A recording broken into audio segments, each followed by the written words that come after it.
बुढ़े, तेरी औकात है इस बैंक में आने की? ये बैंक तेरी औकात से बाहर है। तेरे जैसे भिखारी रोज आते हैं यहाँ, बड़ी बड़ी बातें करते हैं। अरे भिखारी, कहां से तू अंदर आ गया? यहाँ करोड़पति लोग आते हैं, भाग यहाँ से। सुबह के ठीक 10 बजे थे। शहर के सबसे बड़े और मशहूर बैंक विश्वास बैंक के बाहर लोगों की लंबी लाइन लगी हुई थी। कोई पैसे जमा कराने आया था, कोई लोन की जानकारी लेने, तो कोई पासबुक अपडेट कराने। उसी भीड़ के बीच एक बुजुर्ग आदमी धीरे धीरे चलते हुए बैंक की ओर बढ़ रहे थे। उनका नाम था रामदास शर्मा। उनकी उम्र लगभग 70 साल के आसपास रही होगी। सफेद धोती कुर्ता पहने हुए, कंधे पर एक पुराना सा कपड़े का थैला और हाथ में लकड़ी की छड़ी। चेहरे पर सादगी थी, लेकिन आंखों में गहराई। जब वह बैंक के मुख्य दरवाजे तक पहुंचे तो गार्ड ने उन्हें ऊपर से नीचे तक देखा। उसके चेहरे पर हल्की सी तिरस्कार भरी मुस्कान आ गई। गार्ड बोला, बाबा, कहां आ रहे हो? यहां बैंक है, कोई धर्मशाला नहीं। रामदास जी ने शांत स्वर में जवाब दिया, बेटा, मुझे अंदर जाना है, थोड़ा काम है। गार्ड ने भौहें सिकोड़ते हुए कहा, कैसा काम? खाता खुलवाना है क्या? पहले टोकन लो। रामदास जी मुस्कुराए और बोले, मुझे मैनेजर से मिलना है। गार्ड हंस पड़ा, मैनेजर से? सीधे मैनेजर से? बाबा, पहले लाइन में लगो, यहां हर कोई मैनेजर से नहीं मिलता। लाइन में खड़े कुछ लोग यह बातचीत सुन रहे थे। कुछ लोग मुस्कुरा रहे थे, कुछ धीरे धीरे फुसफुसा रहे थे। रामदास जी बिना कुछ बोले धीरे धीरे अंदर चले गए। बैंक के अंदर काफी भीड़ थी। काउंटरों के सामने लोग खड़े थे, मशीनों की आवाजें आ रही थीं और स्टाफ तेजी से काम कर रहा था। रामदास जी सीधे उस काउंटर की तरफ गए जहां रीमा सक्सेना बैठी थी। रीमा बैंक की सीनियर ऑफिसर थी, पढ़ी लिखी, तेज दिमाग और काम में बहुत सख्त। लेकिन उसके अंदर एक कमजोरी भी थी। वह लोगों को उनके कपड़ों और हैसियत से आंकने की आदत रखती थी। रामदास जी धीरे से काउंटर के सामने खड़े हो गए। रीमा किसी ग्राहक के कागज देख रही थी। कुछ मिनट बाद उसने सिर उठाया और सामने खड़े बुजुर्ग को देखा। उसने तुरंत भौहें चढ़ा लीं। हाँ बाबा, क्या काम है? रामदास जी ने विनम्रता से कहा, बेटी, मुझे बैंक के मैनेजर से मिलना है। रीमा ने हल्की सी हंसी दबाते हुए कहा, मैनेजर से? क्यों? रामदास जी बोले, बस एक जरूरी बात करनी है। रीमा अब खुलकर मुस्कुरा दी। उसने बगल में बैठी अपनी साथी से धीरे से कहा, आजकल तो हर कोई सीधे मैनेजर से मिलने आ जाता है। फिर उसने रामदास जी की तरफ देखते हुए कहा, बाबा, मैनेजर बहुत बिजी रहते हैं, आप पहले अपना काम बताइए। रामदास जी ने धीरे से कहा, मेरा काम थोड़ा खास है, इसलिए उनसे ही मिलना जरूरी है।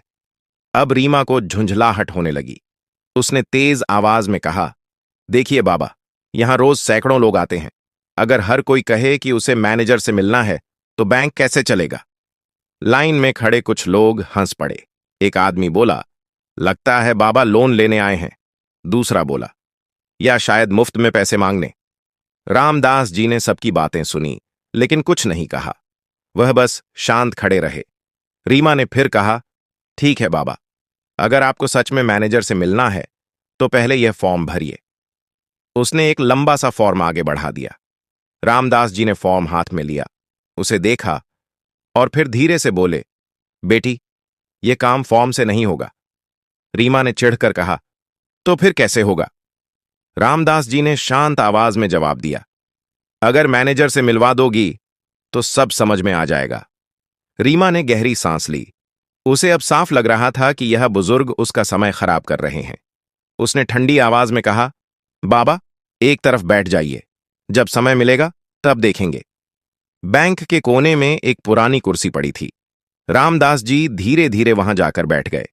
कंधे का थैला नीचे रखा, छड़ी पर दोनों हाथ टिकाए और चुपचाप बैंक के माहौल को देखते रहे। लेकिन उन्हें नहीं पता था, आज इस बैंक में जो होने वाला था वह पूरे स्टाफ की सोच बदलने वाला था। और सबसे ज्यादा झटका लगने वाला था रीमा सक्सेना को। बैंक के कोने में रखी कुर्सी पर बैठे रामदास शर्मा चुपचाप सब कुछ देख रहे थे। उनके चेहरे पर न गुस्सा था न बेचैनी, बस एक गहरी शांति थी, जैसे उन्हें किसी बात की जल्दी ही न हो। लेकिन बैंक के बाकी लोगों के लिए वह एक अजीब सा दृश्य बन चुके थे। कुछ लोग उन्हें बार बार घूर रहे थे, कुछ धीरे धीरे हंस रहे थे। एक युवक अपने दोस्त से बोला, लगता है बाबा पेंशन लेने आए होंगे और सीधे मैनेजर से मिलने की जिद कर रहे हैं। दूसरा बोला, अरे भाई, यहां लाखों का काम होता है, ऐसे लोगों के लिए किसके पास समय है। रामदास जी ने यह सब सुन लिया, लेकिन उन्होंने बस हल्की सी मुस्कान दे दी। करीब 15 मिनट बीत गए।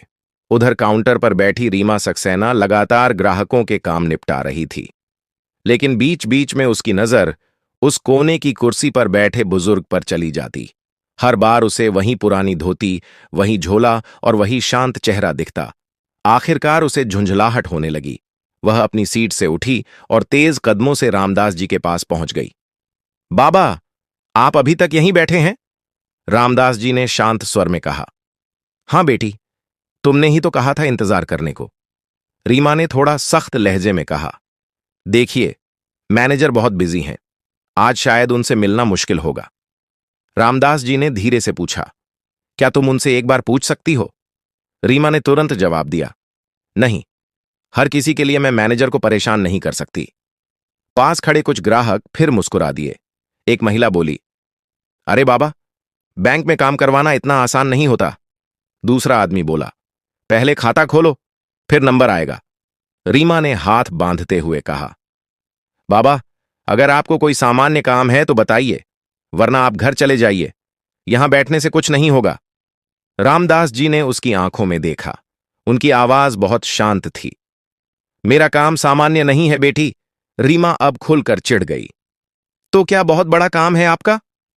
रामदास जी बोले, हां, थोड़ा बड़ा है। अब पास खड़े लोगों में हल्की हंसी फैल गई। रीमा ने व्यंग्य से कहा, ठीक है बाबा, बताइए कितना बड़ा काम है? करोड़ों का ट्रांजैक्शन करना है क्या? रामदास जी ने बस मुस्कुराकर कहा, कुछ वैसा ही समझ लो। अब तो आसपास खड़े लोग जोर से हंस पड़े। रीमा ने सिर हिलाया और बोली, बाबा, मजाक करने का यह सही जगह नहीं है, यह बैंक है। फिर उसने गार्ड को आवाज लगाई, सुरेश! गार्ड तुरंत वहां आ गया। जी मैडम, रीमा ने इशारा करते हुए कहा, अगर ये बाबा ज्यादा देर यहां बैठे रहें तो इन्हें बाहर बैठने के लिए बोल देना, बैंक में भीड़ बढ़ रही है। गार्ड ने सिर हिलाया, ठीक है मैडम। रामदास जी यह सब सुन रहे थे, लेकिन उनके चेहरे पर अब भी वही धैर्य था। तभी बैंक का एक छोटा कर्मचारी वहां से गुजरा। उसका नाम था अजय। वह चपरासी था, लेकिन दिल का बहुत अच्छा इंसान। उसने रामदास जी को देखा और धीरे से उनके पास आया। बाबा, आप कब से बैठे हैं? रामदास जी बोले, लगभग आधा घंटा हो गया बेटा। अजय हैरान रह गया, किसी ने आपका काम नहीं किया? रामदास जी ने मुस्कुराकर कहा, मैं मैनेजर से मिलना चाहता हूं, बस उसी का इंतजार कर रहा हूं। अजय ने रीमा की तरफ देखा, फिर धीरे से बोला, आप चिंता मत कीजिए बाबा, मैं एक बार पूछकर आता हूं। रामदास जी ने उसके सिर पर हाथ रखा। भगवान तुम्हें खुश रखे बेटा। अजय तुरंत मैनेजर के केबिन की तरफ चल पड़ा। उसे नहीं पता था कि वह जो करने जा रहा है वही इस पूरे बैंक की किस्मत बदलने वाला है, और कुछ ही देर में इस बैंक में ऐसा सच सामने आने वाला था जिसे सुनकर हर किसी के पैरों तले जमीन खिसक जाएगी। अजय तेज कदमों से बैंक के अंदर बने कांच के केबिन की ओर बढ़ा। उस केबिन के बाहर बड़े अक्षरों में लिखा था, ब्रांच मैनेजर अरविंद मेहरा। अंदर मैनेजर अरविंद मेहरा अपनी आरामदायक कुर्सी पर बैठे लैपटॉप पर कुछ काम कर रहे थे। मेज पर कई फाइलें रखी थीं और फोन लगातार बज रहा था। अजय ने धीरे से दरवाजा खटखटाया। सर, अंदर आ जाऊं? अरविंद मेहरा ने बिना सिर उठाए कहा। हां, बोलो जल्दी, क्या बात है? अजय अंदर गया और हाथ जोड़कर बोला, सर, बाहर एक बुजुर्ग बैठे हैं, वह आपसे मिलना चाहते हैं। अब मैनेजर ने सिर उठाया। कौन बुजुर्ग? अजय बोला, सर, वही जो सफेद धोती कुर्ता पहने हैं, काफी देर से बैठे हैं, कह रहे हैं कि उन्हें आपसे जरूरी काम है। मैनेजर ने हल्की सी हंसी के साथ कुर्सी पर पीछे टिकते हुए कहा, अजय, तुम्हें पता भी है कि यहां कितने बड़े बड़े लोग आते हैं, और तुम मुझे किसी ऐसे आदमी से मिलवाना चाहते हो जो शायद अपना फॉर्म भी ठीक से नहीं भर सकता। अजय थोड़ा असहज हो गया। लेकिन सर, वह काफी देर से इंतजार कर रहे हैं। मैनेजर ने हाथ हिलाते हुए कहा, इंतजार करने दो, थोड़ी देर में खुद ही उठकर चला जाएगा। अजय चुप हो गया। कुछ पल बाद उसने हिम्मत करके फिर कहा, सर, मुझे लगता है उन्हें सच में कोई जरूरी काम है। अब अरविंद मेहरा का चेहरा थोड़ा सख्त हो गया। अजय, तुम्हें अपने काम से मतलब रखना चाहिए। बैंक में हर रोज ऐसे लोग आते हैं। अगर मैं हर किसी से मिलने लगूं तो काम कैसे होगा? अजय ने धीरे से सिर झुका लिया। जी सर। वह चुपचाप केबिन से बाहर निकल आया। उधर बैंक की लॉबी में वही पुराना माहौल बना हुआ था। ग्राहक आते जाते रहे, काउंटरों पर काम चलता रहा और कोने की कुर्सी पर बैठे रामदास शर्मा अब भी शांत थे। अजय उनके पास आया। उसके चेहरे पर थोड़ी उदासी थी। बाबा, मैंने कोशिश की, लेकिन मैनेजर सर अभी मिलना नहीं चाहते। रामदास जी ने उसकी तरफ देखा और मुस्कुरा दिए। कोई बात नहीं बेटा, तुमने कोशिश की, वही बहुत है। अजय बोला, आप चाहें तो मैं आपको पानी ला दूं। रामदास जी ने कहा, हां बेटा, थोड़ा पानी मिल जाए तो अच्छा रहेगा। अजय तुरंत पानी लेकर आया। रामदास जी ने धीरे धीरे पानी पिया। उधर काउंटर पर बैठी रीमा सक्सेना यह सब देख रही थी। उसने अपनी साथी से धीरे से कहा, देखा, अब चपरासी भी इनके लिए दौड़ रहा है। उसकी साथी हंस पड़ी। लगता है बाबा ने दोस्ती कर ली है। रीमा ने व्यंग्य में कहा, ऐसे लोग यही करते हैं, सहानुभूति लेकर काम निकलवाते हैं। रामदास जी ने यह सब सुन लिया, लेकिन उनके चेहरे पर कोई बदलाव नहीं आया। समय धीरे धीरे बीतता गया। अब लगभग 1.5 घंटा हो चुका था। बैंक की दीवार पर लगी घड़ी ने 11:30 बजा दिए। रामदास जी ने घड़ी की तरफ देखा, फिर धीरे धीरे अपनी छड़ी संभालते हुए खड़े हो गए। अजय ने पूछा, बाबा, आप जा रहे हैं क्या? रामदास जी ने कहा, नहीं बेटा, अब शायद मुझे खुद ही मैनेजर से मिलना पड़ेगा। इतना कहकर वह धीरे धीरे मैनेजर के केबिन की ओर बढ़ने लगे। जैसे ही लोगों ने उन्हें उस दिशा में जाते देखा, कई लोग फिर फुसफुसाने लगे। एक आदमी बोला, देखो, बाबा अब सीधे मैनेजर के कमरे में जा रहे हैं। दूसरा हंसते हुए बोला, अब मजा आएगा। रीमा ने भी यह देखा। वह तुरंत अपनी सीट से उठी और तेज कदमों से आगे बढ़ी। बाबा, उधर नहीं जा सकते। लेकिन तब तक रामदास शर्मा मैनेजर के केबिन के दरवाजे तक पहुंच चुके थे और अगले ही पल उन्होंने दरवाजा खोल दिया। अंदर बैठे मैनेजर अरविंद मेहरा ने अचानक सिर उठाया। उनकी नजर सामने खड़े बुजुर्ग पर पड़ी और उन्होंने भौहें चढ़ाते हुए कहा, अरे, आप अंदर कैसे आ गए? उन्हें बिल्कुल अंदाजा नहीं था कि जिस बुजुर्ग को वह एक साधारण आदमी समझ रहे थे, असल में वही इस पूरे बैंक की किस्मत लिखने वाले इंसान थे। मैनेजर अरविंद मेहरा अपनी कुर्सी पर बैठे थे। अचानक केबिन का दरवाजा खुला और सामने रामदास शर्मा को देखकर उनका चेहरा सख्त हो गया। उन्होंने भौहें सिकोड़ते हुए कहा, अरे, आप अंदर कैसे आ गए? बिना परमिशन के केबिन में घुसना मना है। रामदास जी शांत खड़े रहे। उन्होंने धीरे से कहा, बेटा, मैं काफी देर से तुमसे मिलने की कोशिश कर रहा था, इसलिए सोचा अब खुद ही आ जाऊं। इतने में पीछे से रीमा सक्सेना भी तेजी से अंदर आई। वह थोड़ी घबराई हुई थी। सर, सॉरी, मैंने इन्हें रोका था, लेकिन ये जबरदस्ती अंदर आ गए। मैनेजर ने गुस्से में कहा, यह बैंक है, कोई बाजार नहीं। हर कोई उठकर मेरे केबिन में चला आएगा क्या? रामदास जी ने विनम्रता से कहा, मैं बस 2 मिनट बात करना चाहता हूं।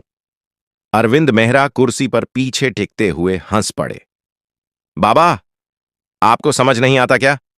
मैं बहुत बिजी हूं, मेरे पास ऐसे लोगों के लिए समय नहीं है। रामदास जी ने धीरे से अपना पुराना झोला खोला। उसके अंदर से उन्होंने एक मोटा सा लिफाफा निकाला। लिफाफा मेज पर रखते हुए बोले, बस इन कागजों को एक बार देख लीजिए, फिर मैं खुद ही चला जाऊंगा। मैनेजर ने लिफाफे की तरफ देखा, फिर रामदास जी की तरफ। उनके चेहरे पर तिरस्कार साफ दिख रहा था। उन्होंने व्यंग्य से कहा, इसमें क्या है? लोन की एप्लीकेशन? रीमा हल्के से मुस्कुरा दी। मैनेजर ने लिफाफा उठाया, लेकिन उसे खोला भी नहीं। उन्होंने उसे वापस मेज पर पटक दिया। देखिए बाबा, मुझे ऐसे कागज देखने की जरूरत नहीं है। रामदास जी ने शांत आवाज में पूछा, बिना देखे ही कैसे तय कर लिया? मैनेजर ने हंसते हुए कहा, मुझे लोगों की पहचान है, सालों से बैंक चला रहा हूं। फिर उन्होंने सीधे रामदास जी की आंखों में देखते हुए कहा, आप जैसे लोग यहां रोज आते हैं, बड़ी बड़ी बातें करते हैं, लेकिन जेब खाली होती है।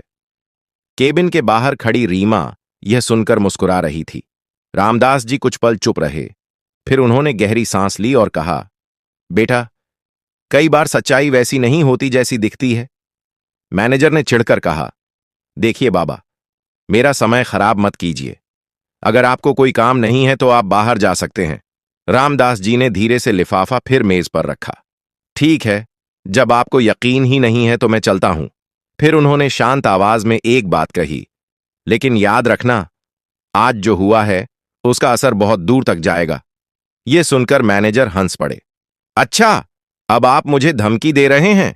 रामदास जी ने कुछ जवाब नहीं दिया। उन्होंने अपना झोला उठाया, छड़ी संभाली और धीरे धीरे केबिन से बाहर निकल गए। बैंक की लॉबी में खामोशी छा गई। सबकी नजरें उन्हीं पर टिक गईं। कोई मुस्कुरा रहा था, कोई सिर हिला रहा था। रीमा वापस अपनी सीट पर आकर बैठ गई। उसने अपनी साथी से कहा, आजकल लोग भी ना कितनी अजीब बातें करते हैं। उधर रामदास जी धीरे धीरे बैंक के दरवाजे से बाहर निकल गए, लेकिन उनके जाने के बाद केबिन के अंदर मेज पर रखा वही लिफाफा अभी भी पड़ा था। कुछ देर बाद वहां अजय आया। उसकी नजर उस लिफाफे पर पड़ी। उसे याद आया कि यही वही कागज थे जो बाबा बार बार दिखाना चाहते थे। अजय ने धीरे से लिफाफा उठाया। उसने सोचा, आखिर इसमें ऐसा क्या है जिसे देखने की किसी ने जरूरत ही नहीं समझी? और अगले ही पल उसने लिफाफा खोल दिया। कागज पढ़ते ही उसकी आंखें हैरानी से फैल गईं। उसके हाथ कांपने लगे, क्योंकि उन कागजों में जो लिखा था वह पूरे बैंक की नींव हिला देने वाला सच था। अजय के हाथ में वह लिफाफा था जो अब भी कुछ ही मिनट पहले रामदास शर्मा मैनेजर की मेज पर छोड़ गए थे। उसने धीरे धीरे कागज बाहर निकाले। पहले पन्ने पर बैंक का लोगो बना हुआ था। नीचे बड़े अक्षरों में लिखा था, विश्वास बैंक लिमिटेड। अजय ने पढ़ना शुरू किया। जैसे जैसे उसकी नजरें नीचे जाती गईं, उसके चेहरे का रंग बदलने लगा। उसकी आंखें फैल गईं। उसने जल्दी जल्दी बाकी पन्ने भी देखने शुरू कर दिए। उन कागजों में साफ लिखा था कि विश्वास बैंक की स्थापना रामदास शर्मा ने की थी और बैंक के 60% शेयर उनके नाम पर दर्ज थे। मतलब वही बुजुर्ग आदमी जिन्हें सबने एक साधारण व्यक्ति समझ लिया था, असल में इस पूरे बैंक के सबसे बड़े मालिक थे। अजय के हाथ कांपने लगे। उसने तुरंत दूसरा पन्ना देखा। उसमें बोर्ड ऑफ डायरेक्टर्स के दस्तावेज थे। नीचे साफ लिखा था, founder and majority share holder Shri Ramdas Sharma. Ajay की सांस तेज हो गई। वह खुद से बुदबुदाया, हे भगवान, हम लोगों ने क्या कर दिया? उसी समय मैनेजर अरविंद मेहरा अपने केबिन से बाहर आए। उन्होंने अजय को कागज पकड़े देखा और पूछा, क्या देख रहे हो? अजय घबराते हुए बोला, सर, ये वही कागज हैं जो उस बाबा ने दिए थे। मैनेजर ने हंसते हुए कहा, अरे छोड़ो भी, ऐसे कागज रोज आते हैं। लेकिन अजय की आवाज कांप रही थी। नहीं सर, आपको यह देखना चाहिए। मैनेजर ने थोड़ी झुंझलाहट के साथ कागज उसके हाथ से ले लिए। चलो दिखाओ क्या है इसमें। उन्होंने जैसे ही पहला पन्ना पढ़ा, उनके चेहरे की मुस्कान धीरे धीरे गायब होने लगी। दूसरा पन्ना देखते ही उनका चेहरा पीला पड़ गया। उन्होंने तुरंत तीसरा पन्ना पलटा। अब उनके हाथ भी हल्के हल्के कांप रहे थे। उन्होंने धीरे से कहा, यह कैसे हो सकता है? अजय ने धीरे से कहा, सर, वही बुजुर्ग रामदास शर्मा। मैनेजर ने हकलाते हुए कहा, मतलब वह? अजय ने सिर हिलाया। जी सर, वही इस बैंक के मालिक हैं। यह सुनते ही मैनेजर की आंखें फैल गईं। कुछ सेकंड तक केबिन में सन्नाटा छा गया। तभी बाहर काउंटर पर बैठी रीमा सक्सेना ने आवाज लगाई, सर, क्या हुआ? मैनेजर ने धीरे से कागज उसकी तरफ बढ़ा दिए। रीमा ने जैसे ही पढ़ा, उसके चेहरे से भी रंग उड़ गया। उसके हाथ कांपने लगे। यह तो, मैनेजर ने धीमी आवाज में कहा, हमने बैंक के मालिक का अपमान कर दिया। रीमा को अचानक याद आया, वह कैसे बार बार उन्हें बाबा कहकर टाल रही थी। कैसे उसने गार्ड से कहा था कि उन्हें बाहर बैठा दो। उसकी आंखों में डर साफ दिखाई देने लगा। बैंक के अंदर धीरे धीरे यह खबर फैलने लगी। स्टाफ एक दूसरे से फुसफुसाने लगा, क्या सच में वही मालिक थे? हमने तो उन्हें पहचान ही नहीं पाया। अब क्या होगा? मैनेजर अरविंद मेहरा कुर्सी पर बैठ गए। उनके माथे पर पसीना आ गया था। उन्होंने घड़ी की तरफ देखा। अभी सिर्फ दोपहर के 12 बजे थे, लेकिन उन्हें लग रहा था जैसे पूरा दिन उनके ऊपर टूट पड़ा हो। तभी अचानक बैंक के बाहर हलचल होने लगी। गार्ड जल्दी जल्दी अंदर आया। सर, सर, मैनेजर ने घबरा कर पूछा, क्या हुआ? गार्ड बोला, सर, बाहर कई बड़ी गाड़ियां आकर रुकी हैं और गार्ड ने कांपती आवाज में कहा, उनमें से वही बुजुर्ग उतर रहे हैं। पूरा बैंक अचानक खामोश हो गया, क्योंकि अब बैंक के असली मालिक वापस आ चुके थे और इस बार वह सिर्फ मिलने नहीं आए थे। बैंक के बाहर कई गाड़ियां आकर रुकीं। गार्ड तुरंत सीधा खड़ा हो गया। कुछ ही क्षणों बाद रामदास शर्मा अंदर आए। इस बार उनके साथ 2 अधिकारी भी थे जिनके हाथ में फाइलें थीं। पूरा बैंक सन्नाटे में था। मैनेजर अरविंद मेहरा और रीमा सक्सेना घबराए हुए खड़े थे। रामदास जी धीरे धीरे आगे बढ़े और शांत आवाज में बोले, कल मैं यहां एक साधारण ग्राहक बनकर आया था, लेकिन मुझे यहां इंसानियत नहीं दिखी। एक अधिकारी ने फाइल खोलकर सबके सामने कहा, ये दस्तावेज बताते हैं कि विश्वास बैंक के संस्थापक और सबसे बड़े शेयर होल्डर श्री रामदास शर्मा हैं। यह सुनते ही सब स्तब्ध रह गए। रामदास जी ने मैनेजर की तरफ देखते हुए कहा, जिस बैंक की नींव मैंने मेहनत से रखी, वहां अगर लोगों को कपड़ों से आंका जाएगा तो यह बैंक सही रास्ते पर नहीं है। फिर उन्होंने निर्णय सुनाया, आज से अरविंद मेहरा मैनेजर नहीं रहेंगे और अजय, जो इंसानियत समझता है, वही अब इस शाखा की जिम्मेदारी संभालेगा। रीमा रोते हुए बोली, मुझे माफ कर दीजिए सर। रामदास जी ने शांत स्वर में कहा, गलती से सीखो। याद रखो, बैंक पैसे से चलता है, लेकिन सम्मान से बढ़ता है। उस दिन के बाद बैंक में एक नियम बन गया, यहां हर इंसान की इज्जत बराबर होगी। अगर आपको यह कहानी पसंद आई हो तो इसे लाइक जरूर करें और ऐसी ही दिलचस्प और सीख देने वाली कहानियां सुनने के लिए हमारे चैनल को सब्सक्राइब करें। इस कहानी को अपने दोस्तों और परिवार के साथ शेयर करना न भूलें, ताकि यह अच्छी सीख ज्यादा से ज्यादा लोगों तक पहुंच सके। धन्यवाद।